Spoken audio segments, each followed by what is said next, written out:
السلام علیکم dear students, امید ہے آپ سب خیریت سے ہوں گے۔ اردو آن لائن لیکچر کے سلسلے میں آج میرا لیکچر نمبر ہے 15۔ آج ہم پڑھیں گے نظم حمد۔ اس سے پہلے آپ نے حصہ نثر میں اسباق پڑھے تھے، اب ہم نظم پڑھیں گے، اور سب سے پہلی نظم جو ہے وہ ہے حمد، جس کے شاعر ہیں الطاف حسین حالی۔ نظم پڑھنے سے پہلے آپ نظم کی تعریف دیکھ لیں۔ نظم کے لغوی معنی ہیں پیرونا، جیسے لڑی میں موتی پیرونا۔ شاعری کی اصطلاح میں نظم اشعار کے اس مجموعے کو کہتے ہیں جو کسی ایک خیال یا موضوع کے تحت لکھے گئے ہوں۔ شاعر اسی خیال یا موضوع کے مختلف پہلوؤں پر روشنی ڈالتا ہے۔ یعنی نظم کا مطلب یہ ہے کہ نظم جو ہے وہ ایک ہی موضوع پر لکھی جاتی ہے۔ نظم کے اشعار کی تعداد متعین نہیں ہے، یعنی اس کی کوئی تعداد متعین نہیں ہوتی کہ 5-6 اشعار ہوں گے یا 6 اشعار ہوں گے، بلکہ زیادہ بھی ہو سکتے ہیں اور کم بھی ہو سکتے ہیں۔ موضوعاتی لحاظ سے یعنی موضوع کے لحاظ سے نظم کی کئی اقسام ہیں، جن میں حمد، نعت، مرثیہ، قصیدہ وغیرہ شامل ہیں۔ یہ ساری قسمیں آپ اس کی مشق میں جب حمد پڑھ لیں گے تو اس کی مشق میں پھر آپ کو بتائیں گے۔ نذیر اکبر آبادی نے شاعری میں نظم کو رواج دیا۔ بعد میں مولانا الطاف حسین حالی نے محمد حسین آزاد کے ساتھ مل کر نظم لکھنے کی تحریک چلائی۔ نظم کی تعریف آپ نے پڑھ لی، اب ہم دیکھتے ہیں حمد۔ حمد کسے کہتے ہیں؟ حمد کی تعریف یہ ہے وہ نظم جس میں اللہ تعالیٰ کی تعریف بیان کی جائے، حمد کہلاتی ہے۔ اب آتے ہیں الطاف حسین حالی۔ یہ ہے الطاف حسین حالی کی تصویر، جو کہ حمد کے شاعر ہیں۔ ان کے حالات زندگی۔ آپ حصہ نثر میں الطاف حسین حالی کا سبق اسلام میں گداگری کی مذمت پڑھ چکے ہیں۔ دوبارہ ہم الطاف حسین حالی کے حالات زندگی اس لیے پڑھ رہے ہیں تاکہ آپ کو یہ اچھی طرح ذہن نشین ہو جائے۔ ولادت 1837، وفات 1914۔ خواجہ الطاف حسین حالی پانی پت میں پیدا ہوئے، یہ جگہ کا نام ہے۔ ان کے والد کا نام، آپ والد کے نام کو بھی ہائی لائٹ کریں، خواجہ عزت بخش تھا۔ حالی نے پہلے قرآن پاک حفظ کیا، ابتدائی تعلیم پانی پت میں حاصل کی، مزید تعلیم دہلی میں پائی۔ وہ نواب مصطفیٰ خان شیفتہ کے بچوں کے اتالیق بھی رہے۔ اتالیق کہتے ہیں استاد کو۔ شیفتہ جو تھے، نواب مصطفیٰ خان شیفتہ، یہ مشہور شاعر تھے۔ شیفتہ کے علم و ادب سے انہوں نے بھرپور استفادہ کیا۔ استفادہ کرنا، فائدہ حاصل کرنا۔ غالب کے شاگرد بھی بنے۔ غالب مشہور شاعر مرزا اسد اللہ خان غالب کی بات ہو رہی ہے۔ انہوں نے محمد حسین آزاد کے ساتھ مل کر جدید مشاعروں کی بنیاد ڈالی۔ مشاعرہ کہتے ہیں شعر و شاعری کی محافل کو، مجالس کو۔ حالی سر سید کی اصلاحی تحریک سے بہت متاثر ہوئے اور اس کے سرگرم رکن بن گئے۔ سر سید کی فرمائش پر انہوں نے اپنی مشہور نظم جو ہے، اس کو ہائی لائٹ کرنا ہے آپ نے، مد و جزر اسلام لکھی، جو مسدس حالی کے نام سے مشہور ہوئی۔ یہ پہلا پیراگراف ہم نے پڑھا، حالات زندگی۔ اب دوسرا پیراگراف ہے، حالی ایک ایسے ادیب ہیں، ادیب اسے کہتے ہیں جو ادب سکھائے، ادب سکھانے والا، جنہیں قدرت نے بہت سی صلاحیتیں دے کر پیدا کیا تھا۔ وہ بیک وقت عمدہ نثر نگار، اعلیٰ شاعر، بااعتبار سوانح نگار۔ سوانح کہتے ہیں کسی شخص کے حالات زندگی لکھنا، اور بہت بڑے نقاد تنقید کرنے والے کو کہتے ہیں۔ وہ سر سید کے ہم خیال اور ان کی اصلاحی تحریک کے پرجوش مبلغ کہتے ہیں تبلیغ کرنے والے کو تھے۔ سادگی، سلاست روانی کو کہتے ہیں، مقصدیت، مقصد منطقیت دلائل کے ذریعے پیش کرنا، دلائل کے ذریعے بات کرنا، منطق اسے کہتے ہیں۔ بے ساختگی کہتے ہیں سادگی کو، اور مدعا نگاری یعنی مقصد ان کی نثر کی اہم خصوصیات ہیں۔ یہ تمام خصوصیات بھی آپ نے ہائی لائٹ کرنی ہے اور ان کو یاد کرنا ہے۔ جو چیز انہیں اردو ادب میں منفرد مقام عطا کرتی ہے وہ ان کی تنقید نگاری ہے۔ تنقید کہتے ہیں جانچنا یا تبصرہ کرنا۔ حالی کو اردو کا پہلا باقاعدہ تنقید نگار تسلیم کیا جاتا ہے۔ اس کو بھی ہائی لائٹ کریں، اس پہ بھی کویسچن آ سکتا ہے کہ پہلا تنقید نگار کسے کہا جاتا ہے۔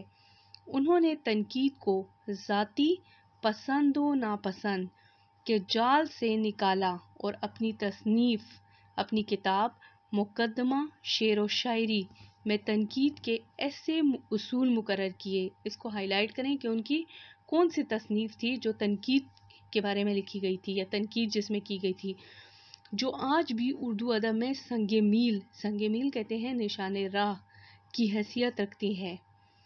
آپ دیکھیں تیسرا پیراگراف، ان کی نثر پر سر سید کا اثر بہت گہرا ہے۔ سر سید احمد خان کے بارے میں کہہ رہے ہیں۔ ان کی تحریر میں اصلاحی جذبہ کار فرما نظر آتا ہے۔ وہ بے مقصد انشا پردازی کہتے ہیں مضمون نگاری کو کہ قائل نہیں مانتے۔ ان کا اسلوب کہتے ہیں طریقہ، ایک درد مند انسان کے دل کی وہ اضطراری تڑپ ہے، اضطراری کہتے ہیں بے چینی کو، ہے جو نوک قلم کی نوک پر نمودار ہوتی ہے۔ نمودار ہونا، ظاہر ہونا، پر نمودار ہوتی ہے یعنی ظاہر ہوتی ہے ان کے قلم سے۔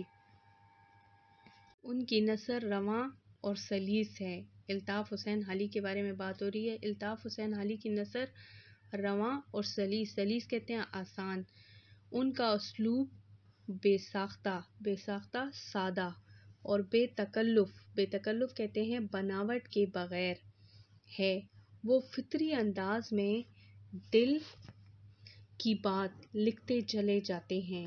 وہ دلیل اور شواہد کہتے ہیں شاہد کی جمع مطلب گواہ، بڑی خوبصورتی سے پیش کرتے ہیں۔ ان کی تحریر پر سنگینی کو کہتے ہیں اور متانت مضبوطی چھائی رہتی ہے۔ وہ زبان سے زیادہ مطلب پر توجہ دیتے ہیں۔ ان کی کوشش یہی ہوتی ہے کہ پڑھنے والا ان کی بات کو سمجھ جائے اور اس کی تہ تک پہنچ جائے۔ نثر ہو یا نظم، وہ حقیقت نگاری کے دامن کو نہیں چھوڑتے، یعنی حقیقت سے کام لیتے ہیں۔ انہوں نے 1857 کے ہنگامے میں چونکہ مسلمانوں کی بربادی کے حالات دیکھے تھے، اس لیے مسلم معاشرے کی اصلاح کی خاطر سر سید کی تحریک میں شمولیت اختیار کی، یعنی ان کی تحریک میں شامل ہو گئے۔ اب تصانیف کے نام دیکھیں: حیات سعدی، یادگار غالب، حیات جاوید، مقدمہ شعر و شاعری، طبقات الارض اور دیوان حالی۔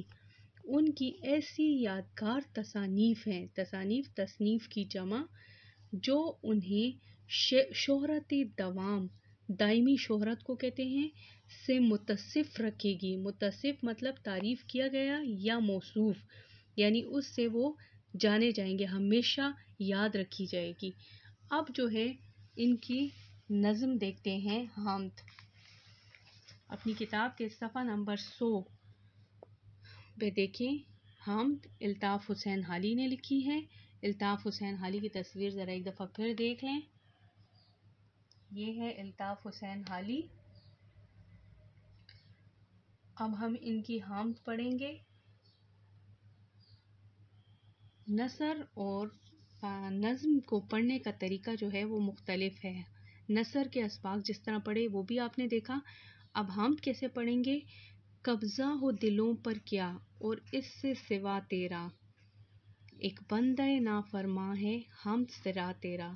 اب اس میں پہلے شعر جو ہے 2 مصروں کو شعر کہتے ہیں، اور جس بند میں 4 مصرے ہوں اسے بند کہتے ہیں یا رباعی کہتے ہیں۔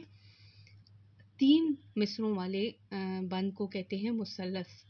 اب آپ مشکل الفاظ دیکھیں پہلے شعر کے۔ قبضہ، قبضہ کا مطلب ہے قابو یا اختیار۔ سوا، بغیر۔ بندہ نافرمان، نافرمان بندہ۔ اب اس کی تشریح دیکھ لیں۔ قبضہ ہو دلوں پر کیا اور اس سے سوا تیرا، ایک بندہ نافرمان ہے ہم سرا تیرا۔ شاعر اس میں کہنا چاہتے ہیں اللہ تعالیٰ کی عظمت، شان اور بزرگی بیان کرتے ہیں۔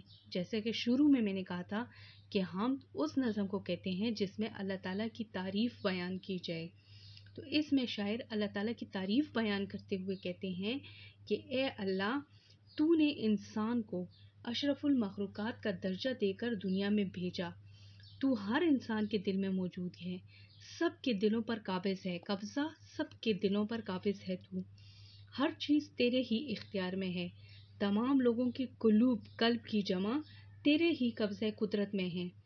اس کا ثبوت یہ ہے کہ گناہگار اور نافرمان بندہ بھی تیری تعریف بیان کرتا ہے۔ بندہ نافرمان بھی ہم سرا تیرا، ایک نافرمان بندہ بھی اللہ تعالیٰ کی تعریف بیان کرتا ہے۔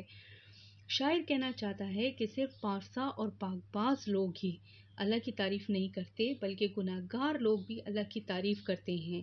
اللہ تعالیٰ کی اطاعت و عبادت انسانی فطرت میں شامل ہے۔ نافرمان شخص بھی غیر شعوری طور پر بھی اس کے آگے سر جھکاتا ہے۔ یہ ہو گئی پہلے شعر کی تشریح۔ اب آپ دیکھیں دوسرا شعر۔ گو سب سے مقدم ہے حق تیرا ادا کرنا، بندے سے مگر ہوگا حق کیوں کر ادا تیرا۔ اب اس کے مشکل الفاظ دیکھیں دوسرے شعر کے۔ مقدم، معزز یا برتر، حق، فرض، کیوں کر، کیسے، کس طرح۔ اب تشریح دیکھیں اس کی۔ اس میں بھی شاعر اللہ تعالیٰ کی عظمت بیان کرتے ہوئے کہتے ہیں کہ اے اللہ، تو ہمارا خالق و مالک ہے، رازق اور پالنے والا ہے، ہمیں ہر مشکل میں تو ہی ہمارا مددگار ہے۔ ہم اپنی ہر ضرورت کے وقت صرف تیری ہی عبادت کرتے ہیں یا تجھ ہی سے اپنی ہر ضرورت مانگتے ہیں، تیرے ہی سامنے ہم ہاتھ پھیلاتے ہیں۔ یا اللہ، تیرا نائب اور خلیفہ ہونے کی حیثیت سے ہمارا اولین فرض ہے کہ ہم تیری عبادت کریں، تیرا حکم مانیں اور تیرے بتائے ہوئے راستے پر چلیں، تیرے محبوب کی محبت کو اپنے دل میں جگہ دیں، لیکن ہم نافرمان، نادان اور گناہگار ہیں۔ گو سب سے مقدم ہے، سب سے معزز، سب سے پہلے تیرا حق ادا کرنا، اور اللہ کا حق ہم کیسے ادا کر سکتے ہیں؟ اللہ تعالیٰ کی عبادت کر کے۔ تو ہم بندے سے مگر ہوگا حق کیوں کر ادا تیرا، ہم کس طرح تیرا حق ادا کریں؟ ہم جتنا بھی چاہیں، لیکن ہم لوگ کسی نہ کسی چیز میں جو ہے وہ تیری نافرمانی کر لیتے ہیں، نماز نہیں پڑھتے، روزہ نہیں رکھتے، تیرے فرائض اچھے طریقے سے ہم ادا نہیں کرتے، اپنے تیرے فرائض کے ادا کرنے میں ہم اچھے طریقے سے تیرے فرائض انجام نہیں دے سکتے، یہ جو ہے وہ ہم سے کوتاہیاں ہو جاتی ہیں۔ بندے سے مگر ہوگا حق کیوں کر، کیسے ادا ہوگا، کس طرح بندہ جو ہے، ایک انسان جو ہے، ایک عام ایک معمولی انسان تیرے حق ادا کر سکتا ہے؟ یعنی تیرے تمام فرائض جو ہم پر فرض ہیں وہ ہم پوری طرح ادا نہیں کر سکتے۔ اس تشریح کا مطلب یہ ہے، شاعر اس میں یہ کہنا چاہتا ہے، الطاف حسین حالی کہنا چاہتے ہیں، پہلا شعر جو تھا وہ مطلع کہلاتا ہے، کسی بھی نظم کے پہلے شعر کو مطلع کہتے ہیں۔